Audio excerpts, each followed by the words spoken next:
Hello guys, my name Dharmendra Kumar Gupta. और हम लोग स्टूडेंट केयर क्लासेस के चैनल पर हम लोग आज क्लास नाइन्थ का एसएसटी लेकर आए हुए हैं, जो कि हम लोग चैप्टर सिविक्स से स्टार्ट कर रहे हैं। और यहाँ पर जो है कि हम लोग देख रहे हैं कि टर्म 2 का एग्ज़ाम होने वाला है क्लास नाइन्थ का।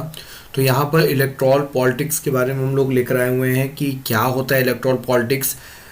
मेरी पूरी आशा रहेगी कि आप लोगों का ये एग्ज़ाम बहुत ही अच्छा जाने वाला है, और मैं आपकी पूरे जितनी मेरे से हो सकती है मैं आप लोगों की मदद कर रहा हूँ। यहाँ पर इलेक्ट्रॉल पॉलिटिक्स जो है वो देखनी है कि हम लोग को इसमें क्या पढ़ना है। सबसे पहले हम लोग इलेक्ट्रॉल पॉलिटिक्स के इंट्रोडक्शन के बारे में जानते हैं। जैसे कि आप लोगों को पूरा का पूरा नोट्स यहाँ मिलने वाला है। तो अभी तक अगर चैनल को अभी सब्सक्राइब ना किए हों या शेयर नहीं किए हों तो प्लीज़ कर लीजिए, क्योंकि आप लोगों को यहाँ पूरा नोट्स मिलने वाला है, पूरा अच्छी नॉलेज मिलने वाली है। ठीक है, आप मुझे सपोर्ट कीजिए। तो यहाँ सबसे पहले हम लोग इंट्रोडक्शन पे बात करते हैं। तो सबसे पहले इंट्रोडक्शन में बात ये हो रही है कि in democracy people are govern through the elected representatives. Governing through the elected representatives is most common form of democracy. यानी हम लोग लिखा है कि हम लोग का जो देश है इंडिया, वो यहाँ पर क्या होता है, डेमोक्रेसी है। क्या है यहाँ पर, डेमोक्रेसी है।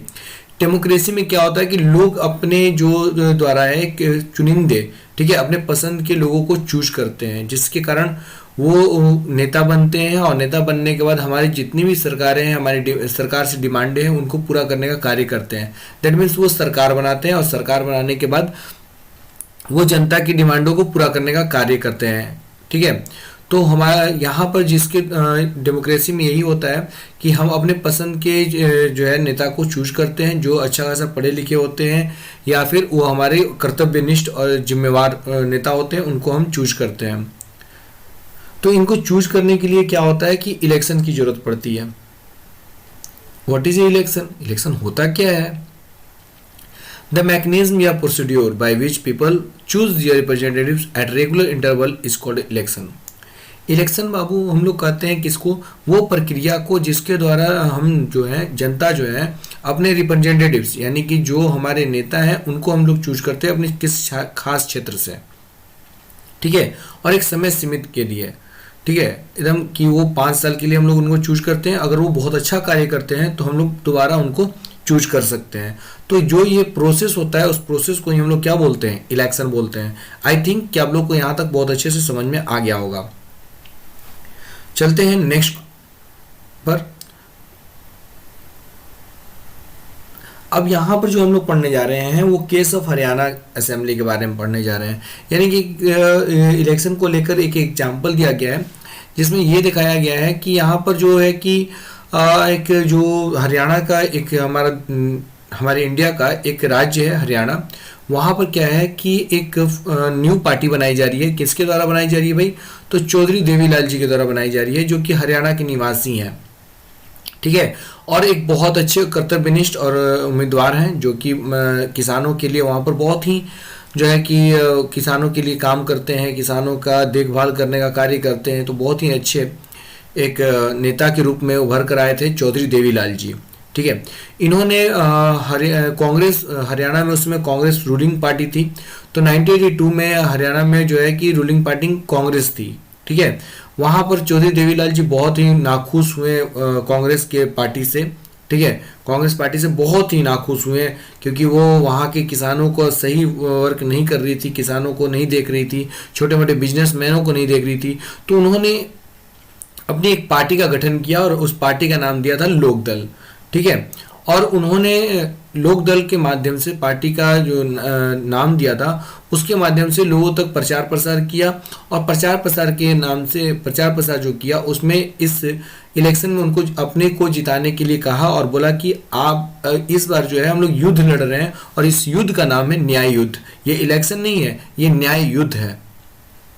ठीक है, तो यहाँ पर इस सब चीज़ों को देखते हुए जैसे उनको जो लोगों के बीच में ये जब बातें पहुंची कि भाई चौधरी देवीलाल जी जो है कि एक न्याय युद्ध करने जा रहे हैं, यानी कि इस बार इलेक्शन जो है कि जो किसानों के लिए है, वहाँ छोटे मोटे बिजनेसमैनों के लिए है। ठीक है, तो ये इलेक्शन कैंपेन कहते किसको हैं? इलेक्शन कैंपेन का मतलब की है अभियान से। ठीक है, कैंपेन का मतलब होता है अभियान। In election campaign of 1987 assembly election, Devilal promised voters that if his party win, he would waive loan of farmers and small businessman. कहने का मतलब ये है कि उन्होंने अपना एक पार्टी जो निर्माणित किया था और जो इलेक्शन का नामांकन हो गया तो भाई इलेक्शन का प्रचार प्रसार स्टार्ट हो जाता है। प्रचार में उन्होंने जब 1987 के प्रचार कर रहे थे उन्होंने इलेक्शन का, तो वो जब प्रचार में उन्होंने बोला था कि भाई अपने जितने भी वोटर्स थे उनसे प्रॉमिस किया था, वादा किया था कि हम हमारी पार्टी अगर जीतती है, सरकार में आती है, तो हम छोटे मोटे जो जितने भी किसान हैं उनको क्या करेंगे, लोन देंगे, जिसके कारण वो अपने ऊपर निर्भर होकर आसानी से खेती बाड़ी को कर सकते हैं। दूसरी बात कि यहाँ पर जो छोटे मोटे जो बिजनेसमैन हैं उनको भी हम लोग पैसा देंगे, जिसके कारण वो अपना बिजनेस खोलकर अपना जीवन यापन कर सकते हैं। तो इस तरह से कई उन्होंने जो है कि प्रॉमिस किया चौधरी देवीलाल जी ने। अब यहाँ पर प्रचार प्रसार का काम जब खत्म हुआ तो आई बात वोटिंग की। वोटिंग में क्या हुआ कि as a people we are unhappy with existing government. जो उस समय की गवर्नमेंट थी यानी कि कांग्रेस पार्टी से वहाँ के लोग बहुत ही नाखुश थे। तो क्या हुआ कि दे वर अट्रैक्टेड बाय देवीलाल, यानी जो उनकी जरूरतों को पूरा करने के लिए जो देवीलाल जी ने जो बात बोली कि प्रॉमिस किया, वादा किया कि हम जो है कि आपकी जरूरतों को पूरा करेंगे, आपको हर तरीके से सुख सुविधाएं देंगे, इससे लोग जो है बहुत ही ज़्यादा जो है कि खुश हुए और खुश होने के कारण जो है कि वो चौधरी देवीलाल से अट्रैक्ट हो गए और उन्होंने they voted in favour of Lokdal, यानी कि लोकदल को दिया, यानी चौधरी देवीलाल की पार्टी को वोट देना स्टार्ट किया।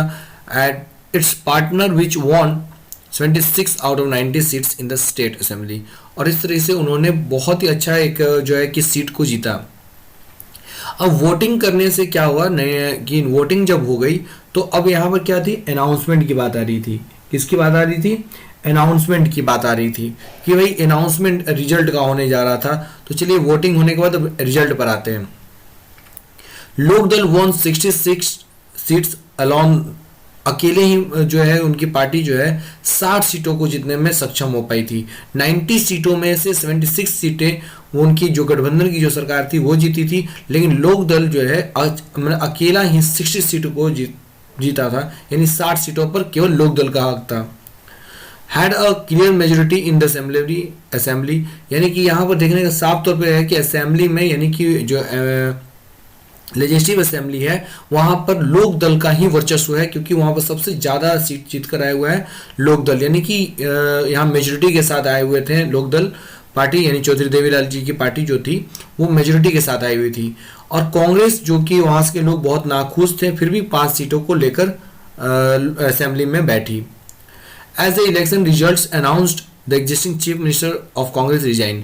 आप लोग को मालूम होना चाहिए कि जिस समय इलेक्शन का रिजल्ट अनाउंस हो जाता है उसके एक दिन बाद जो होता है कि या उसी दिन जो होता है कि वहाँ के गवर्नर को जो है कि वहाँ के जो उस समय के तत्कालिक जो चीफ मिनिस्टर हैं उनको रिजाइन देना होता है। और फिर जो है गवर्नर जो है एक निश्चित तिथि को क्या करते हैं कि जो जीती हुई पार्टी होती है उनको, उनके हेड को चीफ मिनिस्टर के रूप में क्या दिलाते हैं, शपथ दिलाते हैं। तो आइए शपथ की बात करते हैं। अब अपॉइंटमेंट ऑफ चीफ मिनिस्टर, अब चीफ मिनिस्टर जी का जो अपॉइंटमेंट होने जा रहा है उनके बारे में समझते हैं। The newly elected members of legislative assembly of Lokdal choose Devilal as their leader. जो भी लोकदल के जो जितने भी एमएलए थे उन्होंने अपने हेड को यानी देवीलाल जी को चूज किया एज ए लीडर, है ना, चीफ लीडर के रूप में, और उन्होंने गवर्नर बनाने का न्योता दिया, ठीक है। और जो है कि क्या है कि चीफ मिनिस्टर के रूप में लोक दल के पार्टी के जो हेड थे देवीलाल जी वो चीफ मिनिस्टर बने, शपथ ग्रहण हुआ उनका, ठीक है। अब तो इलेक्शन के 3 दिन के बाद ही जो है कि चीफ मिनिस्टर जी का शपथ दिला दिया गया, ठीक है। अब नया इलेक्शन की बात आ रही भाई कि अब जो इनका कार्यकाल था उनके दौरान वो बहुत से वर्कों को किए, बट लेकिन जो है कि वो वहाँ की जनता को जो है कि खुश नहीं कर पाए, वहाँ की जो प्रॉमिस है वो उसको निभाने में वो सक्षम नहीं हो पाए थे।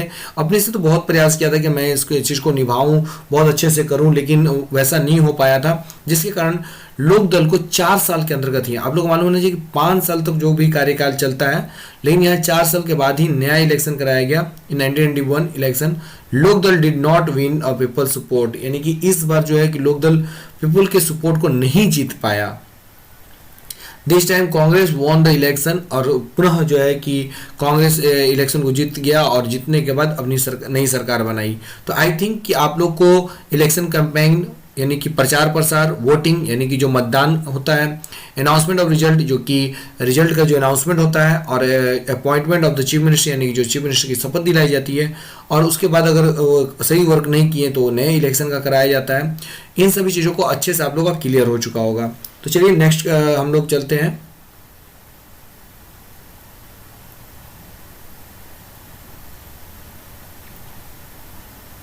बात करते हैं हम need of election.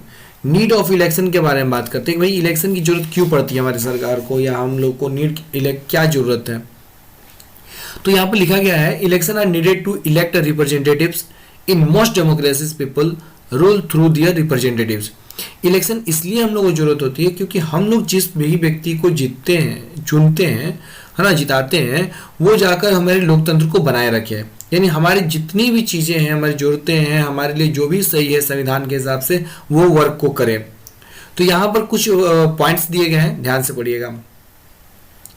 Election solve the problem of assign people on the basis of the education, knowledge और एक्सपीरियंस। हमारे जितने भी भाई अभी जो हमारा देखा जा रहा है कि भारत शिक्षा के क्षेत्र में, ज्ञान के क्षेत्र में, अपने एक्सपीरियंस के क्षेत्र में बहुत ही आगे निकलते जा रहा है। तो इन सभी चीज़ों को अगर सही एजुकेटेड व्यक्ति को नौकरी नहीं मिला या सही से वो अपना जीवन यापन नहीं करेगा तो कहीं ना कहीं ये एक डिमेरिट जो है, निगेटिव वातावरण बनेगा। इसलिए हम लोग ऐसे एक व्यक्ति का चुनाव करते हैं जो हमारे एजुकेशन को, हमारे नॉलेज को, हमारे एक्सपीरियंस को समझ सके और हमारी जो नौकरी लेने की जो समस्या है, आर्थिक स्थिति है, उसमें सुधार ला सके। सेकेंड पॉइंट है, election help the analysis that the people like their representatives और नॉट। इलेक्शन हम लोग को बहुत बड़ा ये मदद करता है कि हम ऐसे व्यक्ति का चुनाव कर सकें जो हम लोग को अच्छा लग रहा है, यानी कि जो हम लोग के नज़र में उसके प्रति हर एक क्वालिफिकेशन अच्छी है, यानी कि अच्छा पढ़ा लिखा हो, अच्छा जानकार हो, अच्छा एक डिसीजन लेने वाला व्यक्ति हो, अपना जिम्मेवारी को समझ सके, कर्तव्यनिष्ठ हो। ठीक है, तो ऐसे नेता को चुन करने का हम लोग को ये मौका देता है इलेक्शन, जो कि बहुत ही इंपॉर्टेंट चीज़ है। क्योंकि अगर कोई भी अचानक अगर कोई बन जाए जिसके पास नॉलेज भी नहीं हो या वो एक कर्तव्यनिष्ठ ना हो, जिम्मेवार ना हो, तो देश बहुत ही डिफिकल्टी में चलने लगता है। तो इस तरीके से हम लोग एक अच्छे व्यक्ति का चुनाव करते हैं इलेक्शन के माध्यम से। Third point, elections ensure that the representatives rule as per wishes of the people and make sure that those who are not working for the people do not remain their representatives। भाई election ये sure करता है कि हम जिस व्यक्ति को choose करते हैं वो व्यक्ति जो होता है वो जनता का सेवक होता है, और जनता का सेवक होने के नाते वो जनता की हर एक जरूरतों को पूरा करने का कार्य करता है संविधान के अनुसार। अगर वो संविधान के अनुसार वर्क नहीं करता है और जनता को नहीं समझ पाता है, जनता के लिए काम नहीं कर पाता है, तो उसको अगली बार यानी अगले चुनाव में उनको नहीं रिप्रेजेंटेटिव के रूप में जनता चुन करती है और उनको जो है कि अपने नज़र से गिरा देती है, और फिर अन्यथा कभी भी उनको इलेक्शन में नहीं जिताने का प्रयास करती है। अब यहाँ तो आप लोगों ने समझा भाई कि इलेक्शन की जरूरत क्या है। In election the voters make many choice like. भाई इलेक्शन में वोटरों की तो बहुत बड़ी चॉइस होती है, क्योंकि भाई वोटर्स क्या मांगते हैं, क्या होना चाहिए, इलेक्शन के जो नेता खड़े हुए हैं उनके पास क्या होना चाहिए, कैसे चॉइस करते हैं जनता। तो पहला पॉइंट है, दे can choose who will make law for them. सबसे पहले जनता उनको चूज करती है जो उनके लिए एक अच्छा कानून को बनाए, जो उनके बहन बेटी या फिर देश के लिए एक अच्छा कानून बनाए, जिसके कारण वहाँ पर जितने भी लोग हैं एकदम फ्री चल सकें, कोई भी दबाव ना हो किसी पर। तो इस तरीके से जो होता है कि बहुत इंपॉर्टेंट होता है वैसे कार्य को करना, जो वैसे लोगों को चूज करना जो हमारे लिए एक अच्छा कानून बनाए, नियम बनाए। Second, they can choose who will form the government and take major decision. वो क्या करते हैं कि एक जो होता है कि गवर्नमेंट को चूज करते हैं, ठीक है, और एक मेजर डिसीजन लेते हैं। जैसे हमारे जो नेता होते हैं वो हम लोग उनको चूज करते हैं, तो वो जाकर एक अच्छा डिसीजन ले पाते हैं कि भाई जो है कि अभी देख रहे हैं कि सरकार ने जो है कि बहुत अच्छे अच्छे डिसीजंस ले रहे हैं, ठीक है। Third, they can choose the party who policies will guide the government and law making. They can choose the party, जितने भी ये पार्टी हैं उनको, वो पार्टी को हम लोग चूज करते हैं कि हम किस पार्टी को जिताना चाहते हैं, क्योंकि हम लोग उनकी पॉलिसीज को देखते हैं कि वो हमारे लिए क्या करने वाले हैं, और उनके हिसाब से हम लोग उनको चूज करते हैं, और वो गवर्नमेंट बनाकर हमारे लिए नए नए कानून को बनाते हैं, हमारी जरूरतों को फुलफिल करते हैं। तो इन सभी चीज़ों के लिए भाई इलेक्शन जरूरत है। नहीं तो अगर कोई भी व्यक्ति अगर अचानक अगर कोई बिना किसी इलेक्शन के, बिना उसको इलेक्शन किए ही अगर वो मंत्री बन जाता है, नेता बन जाता है, तो उसको जनता का महत्व नहीं पता चलेगा, और जब जनता का महत्व नहीं उसको पता चलेगा तो डेमोक्रेसी का कोई मायने नहीं रह जाएगा कि वो डेमोक्रेसी है कि डिक्टेटरशिप है। बात समझ में आ रही है? आई थिंक कि आप लोग को यहाँ तक कोई भी दिक्कत नहीं हुआ होगा, एकदम बहुत अच्छे से क्लियर हो जा रहा होगा। तो चलिए चलते हैं नेक्स्ट टॉपिक पर, जो कि हमारा है next topic, what makes an election democratic. What, यहां देखिए, यहां क्या है कि what makes an election democratic, यहां पर हम लोग जो पढ़ने जा रहे हैं, यहां पर जो हम लोग पढ़ने जा रहे हैं कि everyone should have right to choose representatives, it means everyone has one vote and every voter has equal value. तो भाई यहाँ पर जो इलेक्शन है वो किस प्रकार से हमारे देश को, हमारे तंत्र को डेमोक्रेटिक बनाता है, तो आइए जानते हैं। पहला पॉइंट में लिखा गया है everyone should have the right, यानी प्रत्येक व्यक्ति को यहाँ अधिकार है कि वो अपना जो है कि एक नेता को चूज कर सके जिसको वो अच्छा समझ रहा है। It means everyone has one vote and every vote has equal value. प्रत्येक व्यक्ति के पास यहाँ पर एक वोट देने का अधिकार है, और प्रत्येक व्यक्ति का वोट जो है इक्वल है, यानी कोई यहाँ राजा नहीं है, कोई गरीब नहीं है, कोई लूल्हा नहीं है, कोई जवान नहीं है, कोई बूढ़ा नहीं है, ठीक है। यानी सभी व्यक्ति जो भी उस बटन को क्लिक करते हैं वो सबका वैल्यू एक ही है। Second, political parties and candidates should be free to contest election and offer some real choice to the voters. Political parties और जितने भी कैंडिडेट होते हैं जो इलेक्शन में खड़े होते हैं वो फ्री टू कॉन्टेस्ट इलेक्शन, यानी कि वो फ्री से इलेक्शन को कॉन्टेस्ट कराते हैं, एंड सबको एक वोटर को यानी कि ये ऑफर दिया जाता है कि आप एक अच्छा सा नेता चूज कर देश को दीजिए। थर्ड पॉइंट लिखा गया है the choice should be offered eight regular interval bye conducting election after a certain period. कभी कभी ऐसा भी होता है कि हम लोग किसी व्यक्ति को, उस समय तो वो व्यक्ति बहुत अच्छा से वर्क करता है तो हम लोग उसको चूज कर लेते हैं, लेकिन आगे चलकर उसको कहीं लालच हो जाती है या फिर वो सही वर्क नहीं कर पाता है, तो हम लोग को यहाँ पर जो है संविधान जो है बहुत ही बढ़िया एक जो है ना कि वर्क दे दिया है कि एक अधिकार दिया हुआ है कि कोई भी व्यक्ति अगर सही वर्क नहीं कर रहा है तो उसको 5 साल के अंदर हम लोग को हटाने का हक दिया है। यानी 5 साल के बाद दोबारा इलेक्शन होता है और फिर इलेक्शन में हम लोग उस व्यक्ति को नहीं जिताते हैं जो हमारे लिए काम नहीं किया हुआ रहता है।